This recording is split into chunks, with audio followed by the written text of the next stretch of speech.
옛날 옛적에 유다라는 나라에 우시아라는 왕이 있었습니다. 성경을 보면서 헷갈리는 것들이 있죠. 바로 사람의 이름입니다. 그래도 창세기 출애굽기를 거쳐서 다윗 이야기까지는 조금 괜찮으시죠? 근데 솔로몬도 죽고 나라는 북이스라엘, 남유다로 나눠지고 이때부터 이름이 막 헷갈리기 시작합니다. 정신없이 북이스라엘 왕, 남유다의 왕들의 이름이 등장하고 왕만 등장하면 괜찮겠는데 제사장의 이름도 등장하고 주변 사람들의 이름들도 등장하고 굉장히 혼란스럽습니다. 근데 문제는 이름이 다 비슷해 보인다는 거예요. 쉽게 표현하면 그 왕이 그 왕 같고 설교 들을 때는 저 왕이 그래 나 알아 하지만 다음에 또 설교를 들으면 저 왕이 나 알아 하는 비슷한 반응을 하며 정확히 기억은 나지 않는데 이름을 들어본 왕의 이야기가 나오는 게 분열 왕국 시대 왕들의 이야기입니다. 자, 그렇기 때문에 오늘 말씀의 등장인물 중 한 명인 우시아 왕에 대해서는 어떻게 대부분 다 들어보셨죠? 다 아실 겁니다. 자, 정확히 이 왕이 어떤 왕이었는지 그렇지만 다 알지만 어떤 왕이었는지 100% 기억이 나지 않는 상태로 듣게 됩니다. 자, 다 아시는데 제가 일신교회 수준을 무시한 걸 수도 있으니까 한 가지 여쭤보겠습니다. 우시아 왕이 하나님 보시기에 의로운 왕이었을까요? 의롭지 못한 왕이었을까요? 의로운 왕이요? 의롭지 못한 왕이요? 자, 우리는 이럴 경우 대부분 의롭지 못하고 하면 맞아요. 의롭지 못하다고 하면 맞을 확률이 높아요. 왜냐하면 북이스라엘은 한 명도 의로운 왕이 없었고 유다도 하나님 뜻을 거하여 통치했던 왕들이 많았어요. 그래서 의롭지 못하고 하면 확률이 높은데 우시아 왕은 하나님 앞에 의로운 왕이었습니다. 자, 역대하 16장 4절 5절 함께 보겠습니다.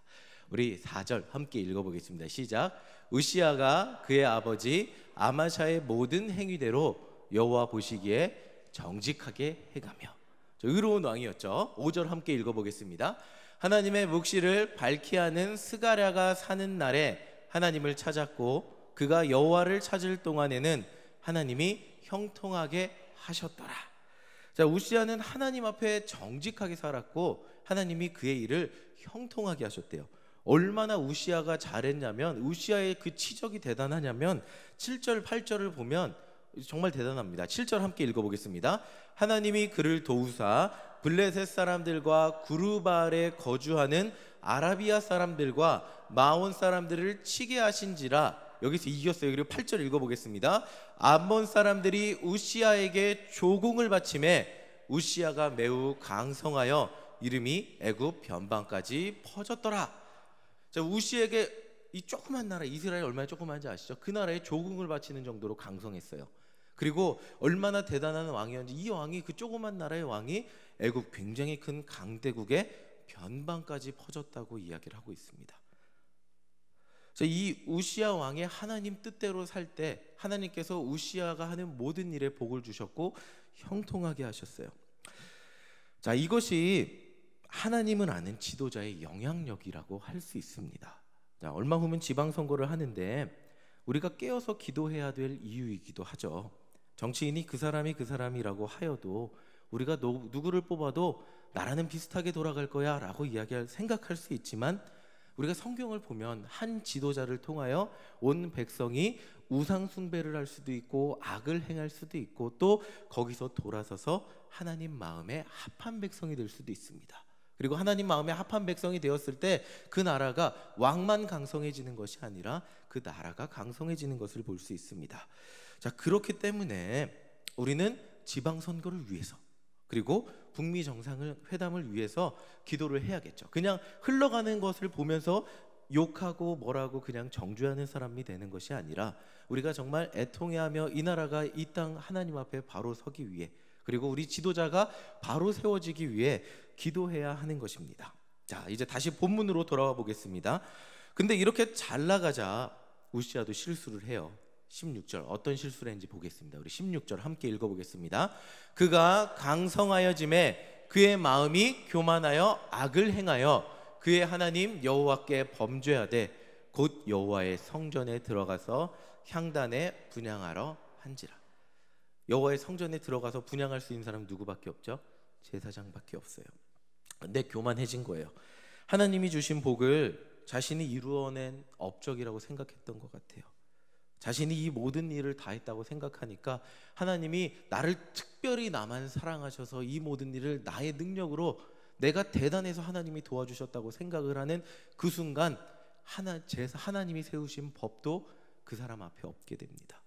그리고 제사장만 예배 드릴 수 있는 그 공간에서 하나님이 날 사랑하시는데 제사장이 무엇이 대수야, 내가 가서 하겠어 라는 생각을 가지고 성전에 들어가서 분향을 하게 됩니다. 자, 그리고 이 교만의 결과가 19절 나옵니다. 우리 19절 함께 읽어보겠습니다. 시작.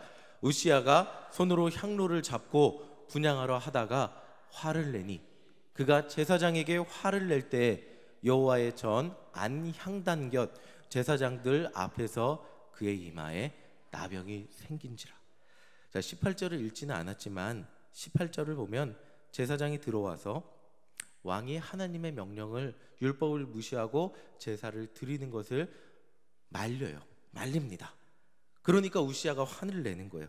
아니, 감히 이 위대한 우시야 나에게 제사장 따위가 뭐라고 내가 하려는 행동을 멈추느냐 라고 화를 내죠. 더 이상 이 우시야라는 사람에게는 그 교회가 아니죠. 그 당시 성전의 질서도 보이지 않고 하나님이 세운 법의 질서가 보이지 않습니다. 왜냐하면 내가 너무나 성공했기 때문에, 내가 너무나 하나님 앞에 크게 쓰임받기 때문에, 내가 하나님 앞에서 너무 잘 나가기 때문에, 내가 너무나 사랑받는 자가 됐기 때문에 다른 사람이 보이지 않게 돼요. 그리고 그 순간 다시 말씀 보여주세요.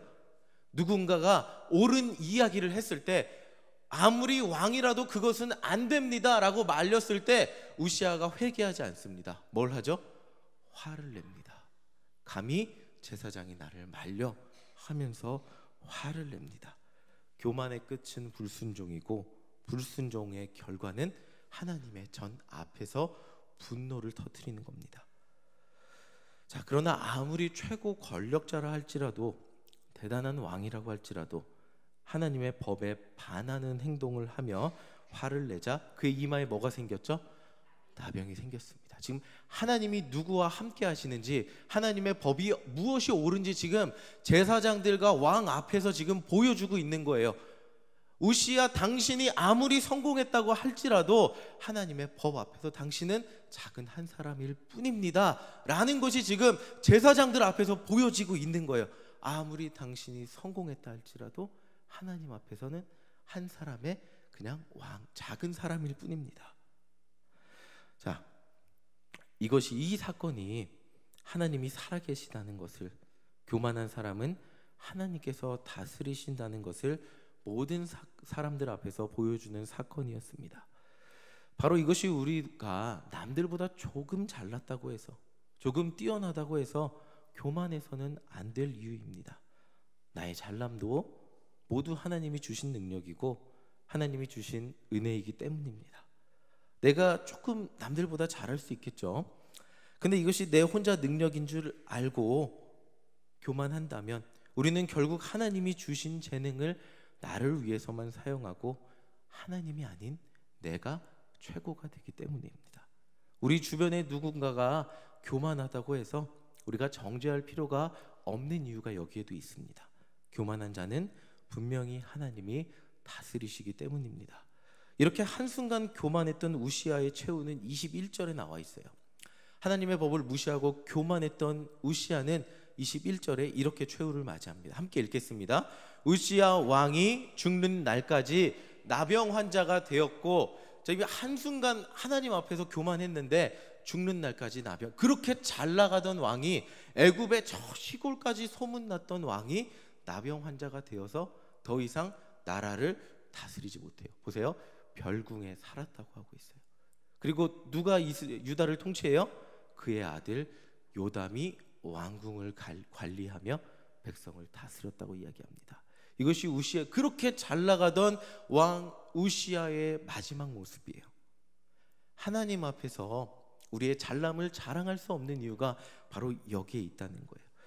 자, 오늘 이사야 6장 말씀은 이 우시야 왕이 죽던 해에 이사야가 성전에서 본 환상입니다. 자, 우리 1절, 이사야 6장 1절 우리 다 같이 한번 읽어보겠습니다. 시작. 우시야 왕이 죽던 해에 내가 본즉 주께서 늪이 들린 보좌에 앉으셨는데 그의 옷자락은 성전에 가득하였고. 자, 그렇게 잘 나가던 우시야 왕의 교만의 결과로 나병을 얻고 결국에 거한다는 사실을 이사야 선지자도 알았을 거예요. 이사야는 우시야 왕이 죽던 해에 하나님이 높이 들린 보좌에 앉은 그 환상을 보았습니다. 자, 그렇게 위세당당했던 우시야 왕이 하나님 앞에서 초라해져서 그렇게 작은 모습으로 죽던 그때 이사야 선지자는 하나님의 위대한 영광을 보았다는 거예요. 인간의 작음과 하나님의 위대하심이 대조되어서 굉장히 위대하신 하나님의 모습을 보았는데, 자, 얼마나 위대하신지 다시 한번 말씀 보여주세요. 자, 보세요. 그의 옷자락은 성전에 가득했다 그랬죠. 이 말이 뭐냐면 성서학자가 얘기를 했는데 그의 옷자락이 아주 작은 그 마지막 부분이잖아요. 그 부분만으로 인간이 화려하고 멋지게 세운 그 성전, 어마어마하고 거대한 그 성전, 그 인간이 볼 때는 크고 위대한 곳이지만 하나님의 옷자락만으로 그곳이 채워진다는 거예요. 하나님의 그 옷의 그 옷 자락만으로 그 성전이 가득하게 채워진다는 거예요. 하나님의 위대하심과 하나님의 크심이 얼마나 크신지 인간은 상상할 수 없기 때문에 그 옷 자락만으로 그 하나님의 그 성전이 가득 찼다고 이야기를 하고 있습니다. 인간은 나름대로 하나님의 전을 위대하게 지었는데, 인간은 나름대로 하나님의 전을 크게 지었다고 지었는데, 하나님의 크심은 그 인간이 지은 건축물에 담길 수 없다고 지금 이야기를 하고 있는 거예요. 자, 이사야는 그렇게 위대하신 하나님을 보았어요. 그리고 그 반응이 무엇인지 5절을 보겠습니다. 우리 5절 함께 읽어보겠습니다. 그때 내가 말하되 화로다 나여 망하게 되었도다. 나는 입술이 부정한 사람이요 나는 입술이 부정한 백성 중에 거주하면서 만군의 여호와이신 왕을 배웠음이로다 하였더라. 이사야가 하나님을 만난 후 보여준 첫 번째 반응은 하나님의 위대하심에 대한 감탄이 아니었습니다. 하나님을 찬양하는 것도 아니었어요. 하나님께 소원을 비는 것도 아니었어요. 하나님이 나 같은 사람에게 나타나 주셔서 감사하다고 감사기도 드리는 것도 아니었어요. 하나님 앞에서 그 하나님을 배웠을 때 이사야의 첫 번째 반응은 화로다 나여 망하게 되었도다 라고 고백하는 것이었습니다. 바로 이것이 하나님을 만난 자의 올바른 첫 번째 반응이라는 겁니다.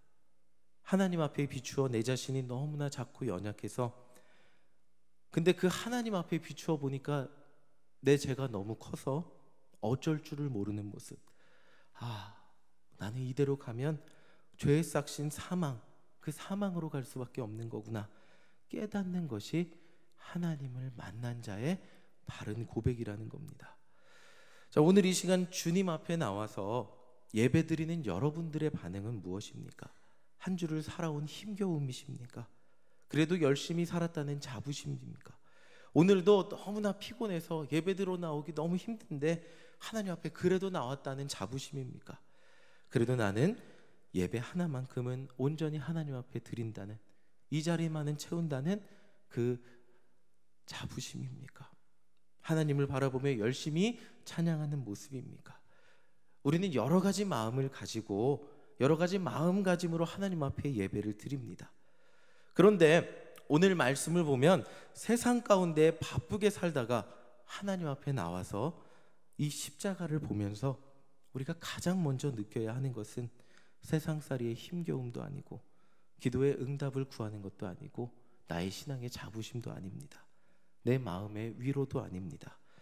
가장 먼저 찾아야 하는 것은, 자, 말씀 보여주세요. 말씀 보여주세요. 나는 입술이 부정한 백성 중에 거주하면서 라고 얘기하고 있어요. 세상 가운데 살면서, 나는 이 세상 가운데 살아가면서 온전하지 못한 삶을 살았구나 깨닫는 것이 하나님 앞에 나와서 우리가 가장 먼저 고백해야 될 것이라는 겁니다. 더 쉽게 말하면 아무리 노력해도 이 세상 가운데 살아가면서 내가 아무리 온전한 자로 살려고 노력해도 온전해지지 못하는 가슴 아파함입니다. 이사야도 똑같이 말했어요. 자, 이사야 선지자는 방금 전에 말씀드렸듯이 입술이 부정한 백성 중에 거하면서 자신도 입술이 부정한 것을 깨달았어요. 그리고 그 결과 나의 결과가 무엇이죠? 죽을 수밖에. 화로여, 화로다, 나여 망하게 되었도다. 이것을 깨달았어요. 이것을 깨달아야 하는 것은, 우리가 이것을 깨달아야 되는 이유는 하나님의 은혜 없이는 죽을 수밖에 없는 존재인 것을 이 말씀을 통해 우리를 깨닫게 하시기 때문입니다. 그리고 자신의 죄를 깨닫고 나는 죽을 수밖에 없는 존재이구나 고백할 때 우리에게 찾아오는 은혜가 바로 그 다음에 있어요. 6절. 자, 나 죽을 수밖에 없는 존재입니다 하나님. 십자가 앞에 우리가 이 고백했을 때 그 다음에 우리에게 찾아오는 은혜가 6절 7절입니다 함께 읽어보겠습니다. 그때 그 스랍 중에 하나가 부젓가락으로 제단에서 잡은 바 핀 숯을 손에 가지고 내게로 날아와서 그것을 내 입술에 대며 이르되 보라, 이것이 내 입에 닿았으니 내 악이 제하여졌고 내 죄가 사하여졌느니라 하더라.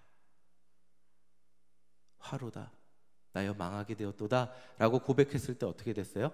하나님의 스랍의 천사죠. 천사 중에 하나가 제단에 핀 숯을 가지고 와서 우리 이사야 선지자의 입술에 대었습니다. 그리고 천사가 뭐라 그러죠? 우리 녹색인데 맨 마지막에 제가 색깔 바꾼데 내 악이부터 함께 읽어보겠습니다. 시작. 내 악이 제하여졌고 내 죄가 사하여졌느니라 하더라. 이게 똑같은 거예요. 우리가 십자가 앞에 나와서 하나님, 나 온전히 살지 못했습니다.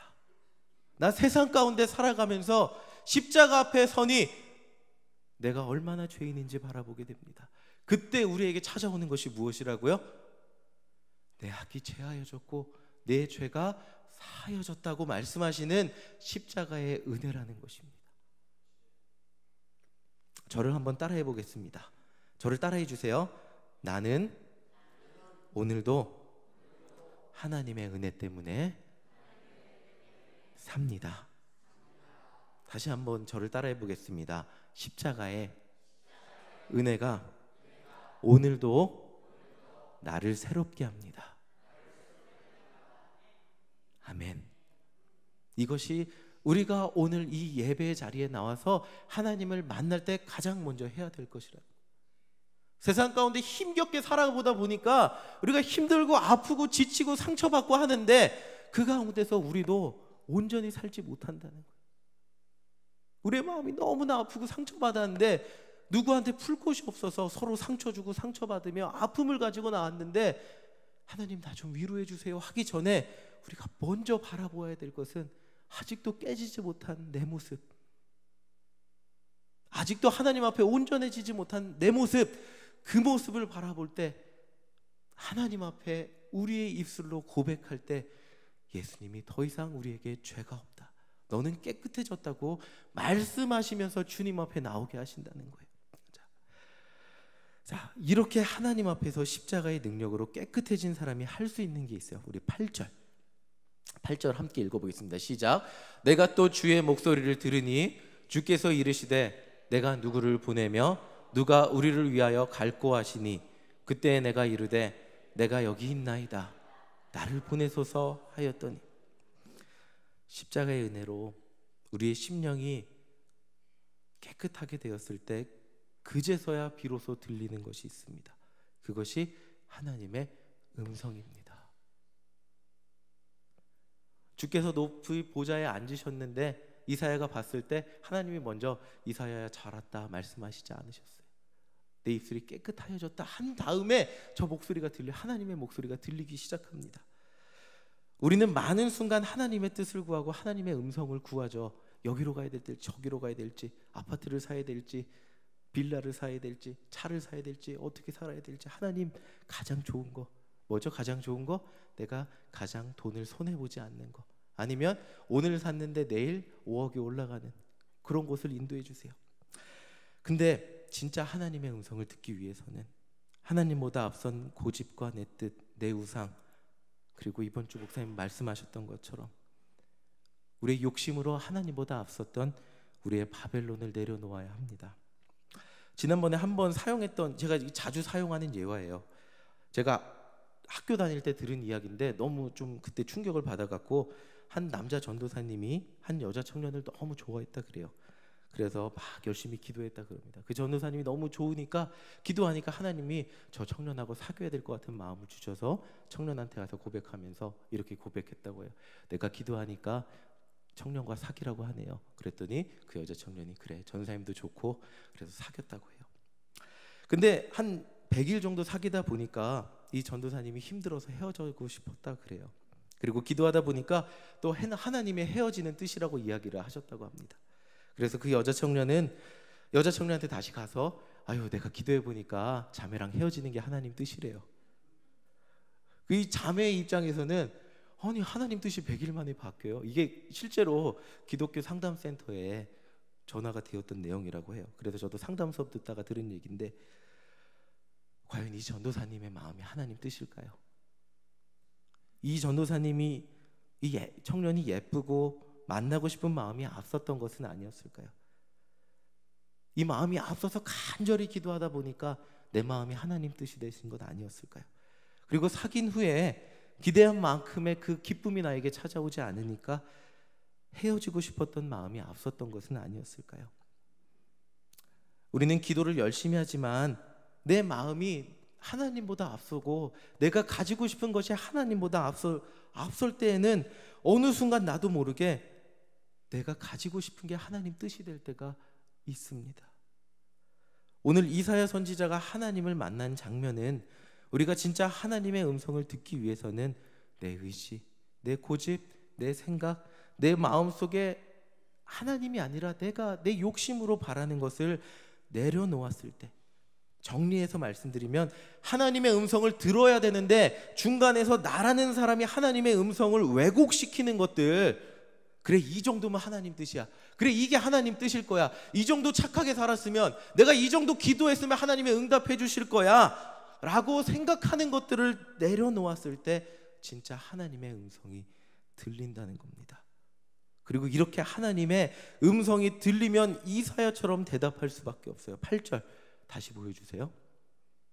자, 우리 빨간색 함께 읽어보겠습니다. 시작. 내가 이르되 내가 여기 있나이다, 나를 보내소서 하였더니.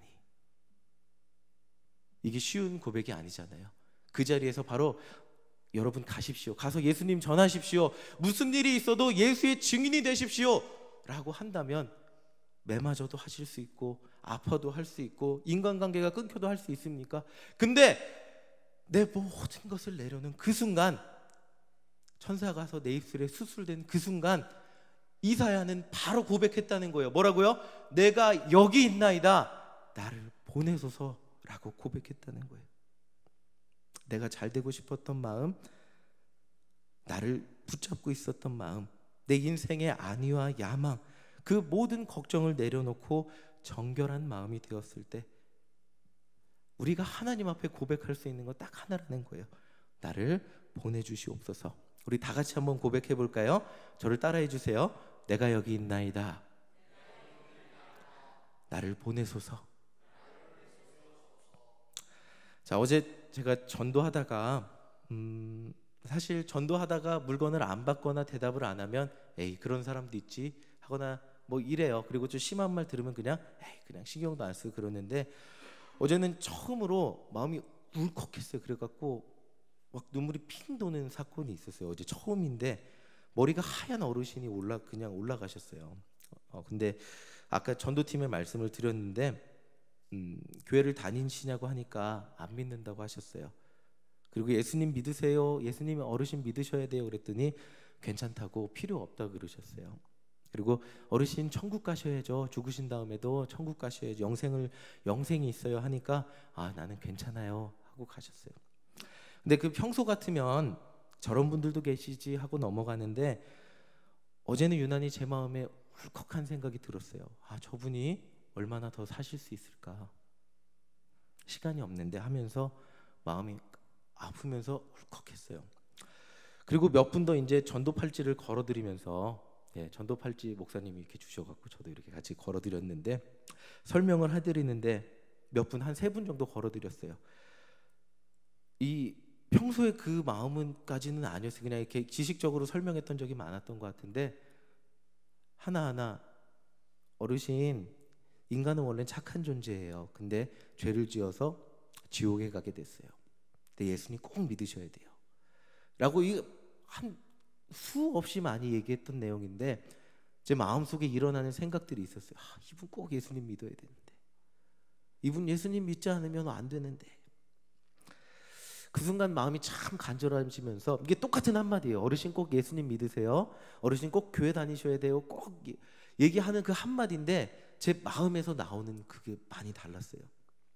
예수님이 이 지나가시다가 붙잡혀갖고 건강팔찌라고 전도팔찌라고 하면 안 받으니까 건강팔찌예요, 껴보세요라고 하면서 껴드리면서 이야기하는데, 붙잡혀갖고 건강팔찌 끼시면서 영문도 모르게 설명 들으시는 이분을 얼마나 사랑하시는지 제 마음이 울컥울컥했어요. 어제.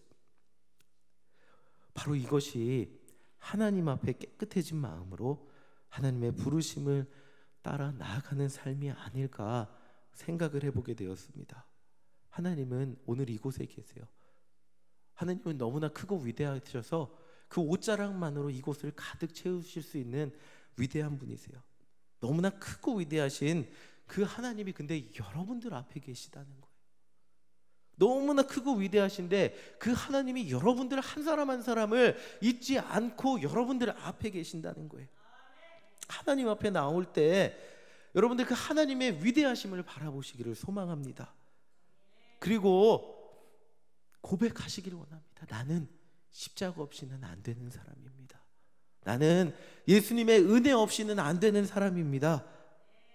그리고 이 예배 시간에 십자가의 은혜를 내게 제발 좀 부어달라고, 내게 제발 좀 부어달라고, 십자가의 은혜 없이 예배드리고 돌아가면 어때요? 1시간 채우고 돌아가시면 여러분들 다 아시잖아요. 십자가의 은혜 없이 아무리 말씀을 듣고 1시간 이 자리에 앉아서 기도하고 돌아간다고 할지라도 똑같잖아요. 그래서 오늘 이 예배 시간에도 십자가의 은혜를 내게 부어달라고 기도하시는 성도님들이 되시기를 간절히 소망합니다. 그리고 십자가의 은혜가 우리를 붙을 때 그 순간에 하나님이 분명히 우리에게 말씀하세요. 내가 누구를 보낼고, 이렇게 사람들이 많은데 내가 누구를 보낼고 말씀하세요. 그 음성에 순종하며 결단하시기를 소망합니다. 하나님은 오늘도 십자가 앞에서 정결해진 여러분들에게 말씀하세요. 용서해줘라, 용서해라, 낮아져라, 사랑해라, 십자가의 증인이 되어라, 하나님의 말씀에 순종해라 말씀하십니다. 오늘 기도하는데 여러분들 마음 가운데 하나님의 그 음성이 들리는 저와 여러분들 되시기를 소망합니다. 그리고 우리 마음 가운데 거부할 수 없는 그 음성이 들렸을 때, 하나님 내가 여기 있습니다, 내가 주님의 음성에 순종하겠습니다, 나를 보내소서라고 고백하기를 간절히 소망합니다. 마지막으로 저를 따라해 보겠습니다. 하나님, 내가 여기 있습니다. 내가 주님의 음성에 순종하겠습니다. 나를 보내소서.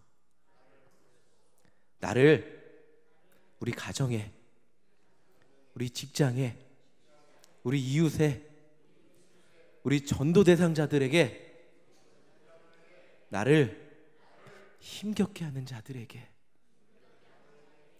보내소서. 내가 여기 있습니다. 이 시간 간절히 기도할 때 이렇게 고백하는 저와 여러분들 되시기를 간절히 소망합니다.